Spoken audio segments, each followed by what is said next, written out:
আমার দুষ্টু মিষ্টি ভালোবাসার বন্ধুরা কেমন আছো সবাই? আশা করি অনেক অনেক ভালো আছো। আমি তোমাদের নীলু আপু চলে এসেছি নতুন গল্প নিয়ে। আজকের গল্পটি শুনলে তোমাদের দাঁড়িয়ে যাবে, তাই গল্পটি শোনার আগে অবশ্যই হেডফোন ব্যবহার করো। আমার বড় এক ভাই আর আমি যে ঘটনাটা বলতে যাচ্ছি তা আমার বড় ভাবিকে নিয়ে। বড় ভাই বিয়ে করে 2003 সালে, আর ভাইয়া বিয়ে করে।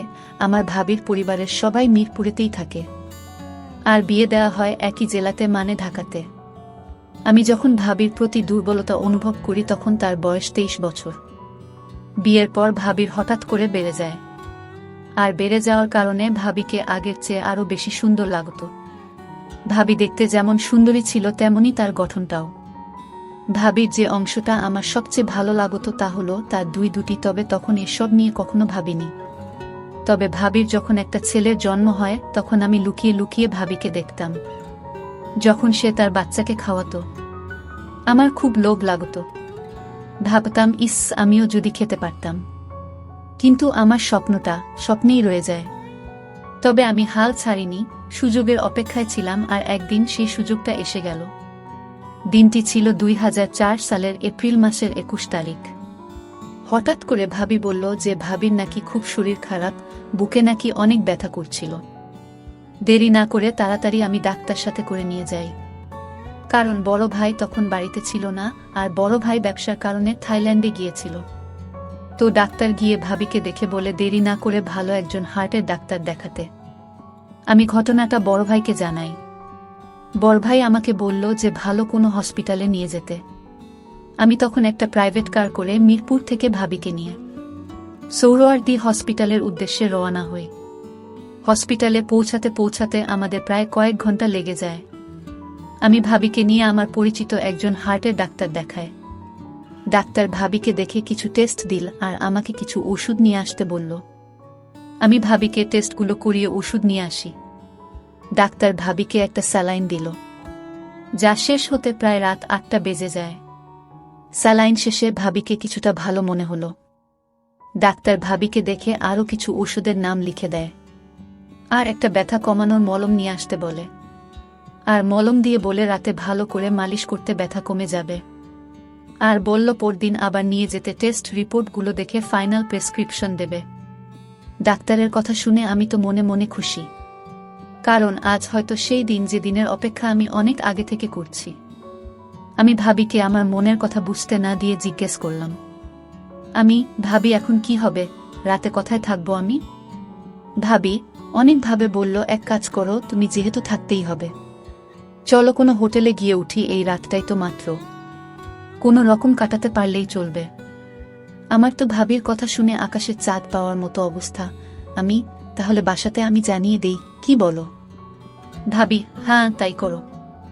আমি বাসাতে আর বড় ভাইকে ফোন করে সব জানাই। বড় ভাই থেকে যাওয়ার জন্য বলে। আমি ডাক্তারের দেয়া ওষুধগুলো আর মলমটা নিয়ে বাইরে থেকে খাওয়া দাওয়া সেরে ভালো দেখে একটা হোটেলে উঠি। হোটেলে ওঠার পর আমি ভাবিকে বলি, তুমি আগে ফ্রেশ হয়ে নাও, তারপর আমি তোমার মলম মালিশ করে দেব। ভাবি আমার কথা শুনে একটু লজ্জা পেল, আর বলল তোমার মালিশ করতে হবে না, আমি নিজেই মালিশ করতে পারবো। এ কথা বলার সময় ভাবির মুখে মুচকি হাসি ছিল।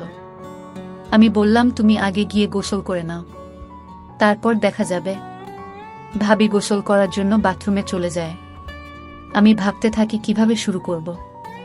এইসব কথাগুলো ভাবছিলাম, আর তখনই ভাবি গোসল শেষে বাথরুম থেকে বের হলো। ভেজা ভাবিকে দারুণ লাগছিল। আমি এক দৃষ্টিতে তার দিকে হাঁ করে তাকিয়েছিলাম। সে আমার অবস্থা দেখে বলল, ভাবি এভাবে হাঁ করে তাকিয়ে কি দেখতেছ? ভাবি সত্যি কথা বলতে কি তোমাকে আজ অনেক সুন্দর লাগছে। ভাবি আজ কেন? আগে বুঝি আমাকে সুন্দর লাগতো না? তা না, আজ একটু বেশি সুন্দর লাগছে তোমাকে। ভাবি যাও, আর পাকামো করতে হবে না, গোসল করে নেও। তাই তো, আমি তো ভুলেই গিয়েছিলাম বলে তাড়াহুড়ো করে বাথরুমে ঢুকে গেলাম। গোসল শেষে হাফ প্যান্ট পরে যখন বের হলাম তখন ভাবি আমার দিকে তাকিয়ে মুচকি মুচকি হাসছিল। এখানে হাসার কি আছে? ভাবি কি, আমি তো হাসিনি। আমি দেখছি। আচ্ছা তোমার এখন কেমন লাগছে ভাবি? ভাবি, আগের চেয়ে একটু ভালো, তবে বুকের ব্যথাটা এখনো তেমন কমেনি।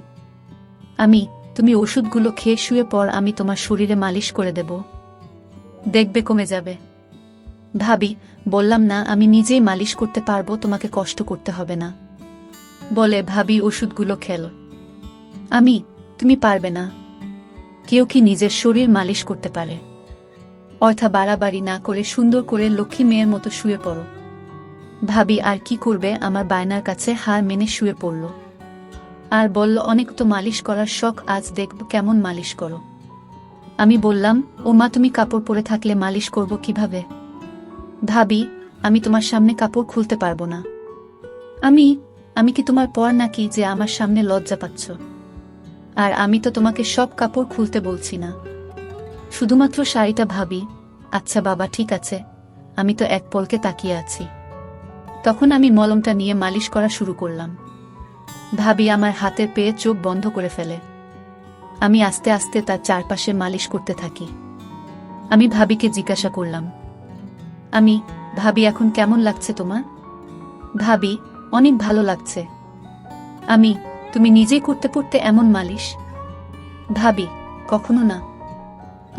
তাহলে তখন তো খুব বলছিলে তুমি নিজেই মালিশ করতে পারবে।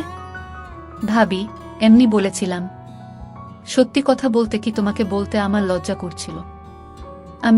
এখন লক্ষ্মী মেয়ের মতো চুপ করে শুয়ে থাকো, আমি ভালো করে মালিশ করে দেই, দেখবে তোমার ব্যথা কমে যাবে। ভাবি, ঠিক আছে বলে চুপ করে শুয়ে রইল। দেখলাম ভাবি কিছু বলছে না, সাহস করে বললাম, ভাবি একটা কথা বলি। ভাবি, বলো। ভাবি কিছু না বলে চুপ করে রইল দেখে আমি আবার বললাম, ভাবি তোমার খুলে দেই। ভাবি, দেখো এগুলো ভালো না, তুমি আমার আপন দেবর, আর আমি কিভাবে তোমার সামনে অর্ধ হব? আর আমি তাড়াহুড়োর ভিতরে কিছু পড়িনি। এখানে তো তুমি আর আমি ছাড়া আর কেউ নেই, আর এখানে খারাপের কি আছে? আমি তো তোমার ওগুলো অনেকবার দেখেছি, তাই আমার সামনে লজ্জা কিসের? আমি তো শুধু তোমার ভালোর জন্য বলছিলাম। এই বলে একটু অভিমানের ভঙ্গি করে বললাম, থাক লাগবে না, বলে আবার মন দিলাম। ভাবি কিছুক্ষণ ভেবে বলল, ও মা, আমার দেবরটা দেখি আমার উপর রাগ করেছে, বলে আমার মাথাটা তার দিকে তুলে নিল আর বলল, ভাবি, আচ্ছা তুমি বুঝি আমাকে লুকিয়ে লুকিয়ে দেখতে? তবে দেখ দেবর ভাবি, এসব ঠিক না, আর কেউ জানলে আমার তো সর্বনাশ হয়ে যাবে, আমার ঘর সংসার সব শেষ হয়ে যাবে। তোমার কি মাথা খারাপ নাকি? আমি কেন কাউকে বলতে যাব? তোমাকে লুকিয়ে দেখার কি আছে? তোমার ছেলেটাকে যখন তুমি খাওয়াতে তখন তো আমি অনেকবার দেখেছি, তবে সেটা অনেক আগে, আর একদিন বড় ভাই যখন খাচ্ছিল তখন আমি দেখছি। ভাবি, আচ্ছা তাই বুঝি, এখন আমার এগুলো আবার কাছ থেকে দেখতে ইচ্ছে করছে। এই বলে ভাবি তার দিয়ে বলল, দেখো তোমার যত ইচ্ছে দেখো, আর এগুলোকে একটু ভালো করে মলম দাও। আমি তো খুশিতে ভাবি বসিয়ে দেই। তারপর দুই হাত দিয়ে ভাবির শক্ত শক্ত দুইটা ভাবিরগুলো দেখতে খুব সুন্দর ছিল। আমি মনের সুখে অনেকক্ষণ পর ভাবিকে বললাম, ভাবি তোমাকে একটা কথা বলি, রাগ করবে না তো?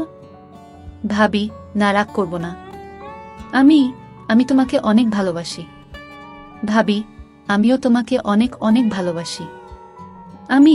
আমি তোমার অনেক ভালোবাসি। ভাবি হতভম্ব হয়ে বলে, আমাকে কি? আমি সত্যি বলছি ভাবি, তোমাকে আমি সব সময় লুকিয়ে লুকিয়ে দেখতাম। ভাবি, কি বলছো তুমি এসব কথা? আর কি কি দেখেছ আমার? আমি বললে তুমি রাগ করবে না তো? ভাবি, না করব না, বলো। একদিন তোমাকে বড় ভাই কাজটাও আমি দেখছি, আর তখন থেকে আমারও তোমাকে খুব ইচ্ছে করত। ভাবি, না বোঝার ভান করে, কি ইচ্ছে করত তোমার আমার সাথে? বড় ভাই যা করছিল। ভাবি, তোমার কি মাথা খারাপ হয়েছে নাকি? তুমি জানো তুমি এসব কি বলতেছ? তাছাড়া আমরা ভাবি দেবর। তুমি তাহলে কিছুই জানো না? আজকাল সবই সম্ভব। আমি অনেকগুলো ছবি দেখছি যেখানে শুধু দেবর ভাবি কেন, ভাই বোন মা ছেলে তো ওইসব কাজ করে। ভাবি, আমি বিশ্বাস করি না, তুমি সব বানিয়ে বলতেছ। কসম ভাবি, আমি কিছুই বানিয়ে বলছি না, সবই সত্যি। প্রথমত আমিও বিশ্বাস করতাম না, কিন্তু যখন দেখলাম তখন বিশ্বাস না করে থাকতে পারিনি। আর এছাড়াও বাজারে অনেক গল্পের বইও পাওয়া যায়, যেখানে মা ছেলে, বাবা মেয়ে আর ভাই বোন, ভাবি দেবরের গল্পে ভরপুর। ভাবি, তুমি কি সত্যি বলতেছ? ভাবি, আমি কি তোমাকে মিথ্যে বলবো নাকি? আর কসমও তো করলামই। কসম করে কেউ কি মিথ্যে কথা বলে নাকি?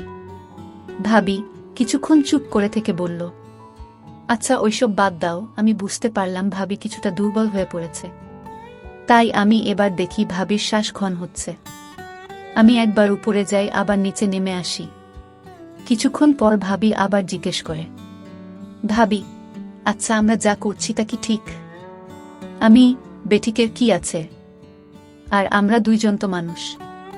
আর যদি চায় তাহলে সেখানে সমস্যা তো থাকার কথা নয়। আর তুমি কি জানো পৃথিবী শুরু হয়েছে পারিবারিক খেলা দিয়ে। আগে তো দেবর ভাবির ভাই বোনের বিয়ে বৈধ ছিল, আর তা হতো অনেক ধুমধাম করে। আর অনেক জায়গায় বাবার যদি কিছু হয় ছেলে তার মাকে বিয়ে করে। এরকম আরও অনেক কাহিনী আছে।